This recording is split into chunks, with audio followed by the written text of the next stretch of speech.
Halo semuanya, kami dari kelompok 2 akan mempresentasikan hasil diskusi kami, yaitu konsep dasar tata bahasa Indonesia dalam mata kuliah Bahasa Indonesia yang beranggotakan saya sendiri, Kayla Audrey Aurora, Saya Yuliasti, saya Pertiwi Ananda. Baik, selamat menonton.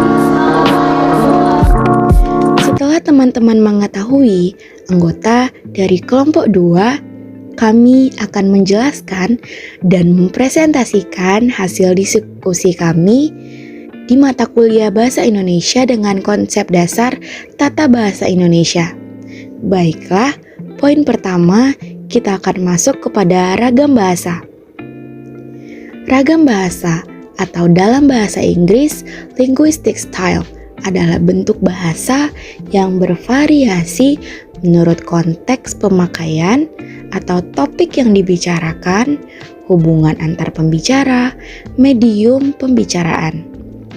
Dalam pengertian ini, ragam bahasa berkontras dengan dialek, yaitu varian dari sebuah bahasa yang berbeda-beda menurut kelompok pemakai atau wilayah penuturan. Ragam bahasa. Bahasa Indonesia memiliki ragamnya masing-masing. Penggunaan bahasa ini terkadang menyesuaikan dengan keadaan atau bidang-bidang tertentu. Contohnya, ketika berbicara dalam lingkup ilmu fisika, maka akan ditemukan kata-kata yang jarang didengar seperti destruksi, interferensi, dan lainnya.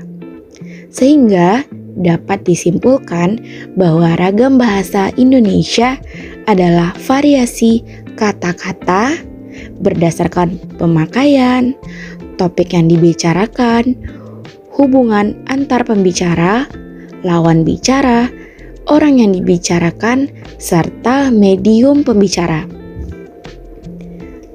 Selanjutnya, kita masuk kepada topik macam-macam ragam bahasa Indonesia. Macam-macam ragam bahasa Indonesia kami kelompokkan dan kami bagi menjadi 4. Yang pertama, berdasarkan media. Selanjutnya, berdasarkan standar. Lalu yang ketiga, berdasarkan cara pandang penutur. Dan yang terakhir, berdasarkan topik pembicaraan. Baiklah, saya akan menguraikan dari macam-macam ragam bahasa Indonesia. Yang pertama itu ada berdasarkan media.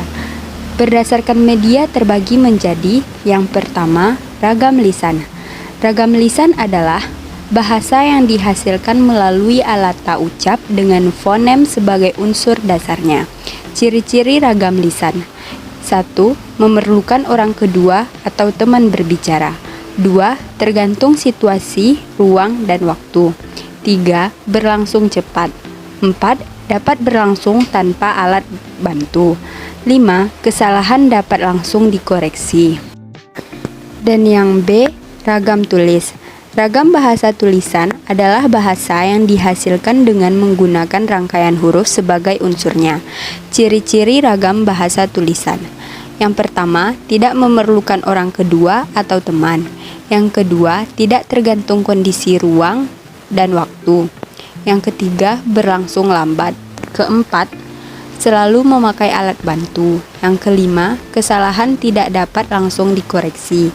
Yang keenam, hanya terbantu dengan tanda baca. Dan macam-macam ragam bahasa yang kedua yaitu berdasarkan standar. Terdapat penggolongan ragam bahasa berdasarkan standar atau kebakuan bahasa. Perbedaan antara ragam standar, non-standar, dan semi-standar dilakukan atas dasar 1. Topik sedang dibahas. 2. Hubungan antar pembicara. 3. Media yang digunakan. 4. Lingkungan atau situasi saat pembicaraan terjadi. Ciri yang membedakan antara ragam standar, non-standar, dan semi-standar yaitu penggunaan kata sapaan dan kata ganti, imbuhan, penggunaan konjungsi, penggunaan fungsi yang lengkap. Dan yang ketiga ada berdasarkan cara pandang penutur. Cara pandang penutur itu ada ragam dialek. Contoh, gue udah baca buku itu. Dan ragam terpelajar. Contohnya, saya sudah membaca buku itu. Ragam resmi. Contohnya, saya sudah membaca buku itu. Ragam tak resmi. Contoh, saya sudah baca buku itu. Dan yang terakhir ada berdasarkan topik pembicaraan. Topik yang dimaksud meliputi hukum, bisnis, agama, sosial, sains, dan lainnya.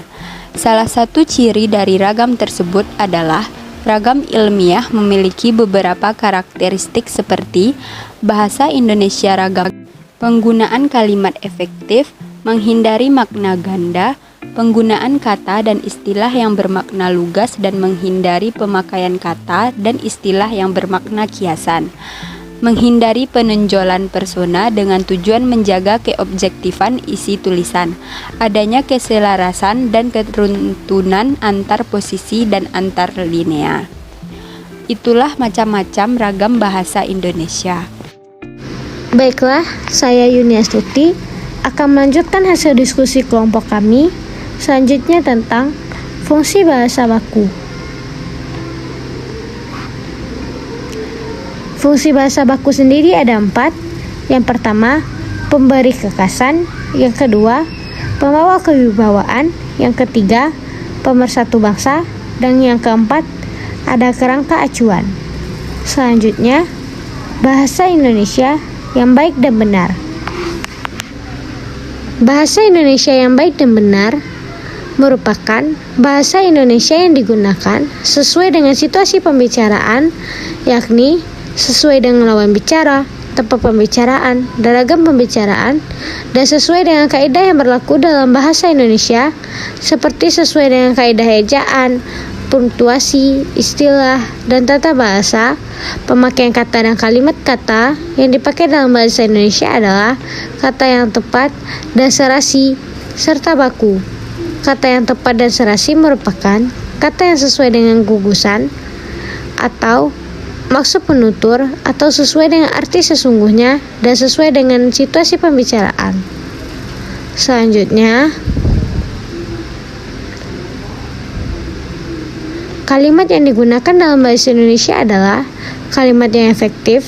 Kalimat efektif itu harus mudah dipahami orang lain, memenuhi unsur penting kalimat, minimal subjek, predikat, utama untuk keragam tulis, menggunakan kata yang tepat dan serasi,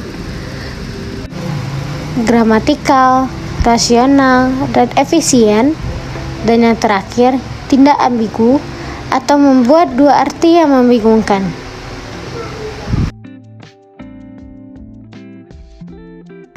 Terima kasih sudah mau menyimak dan mendengarkan hasil dari presentasi kami dan diskusi kami mengenai konsep dasar tata bahasa Indonesia dalam mata kuliah Bahasa Indonesia.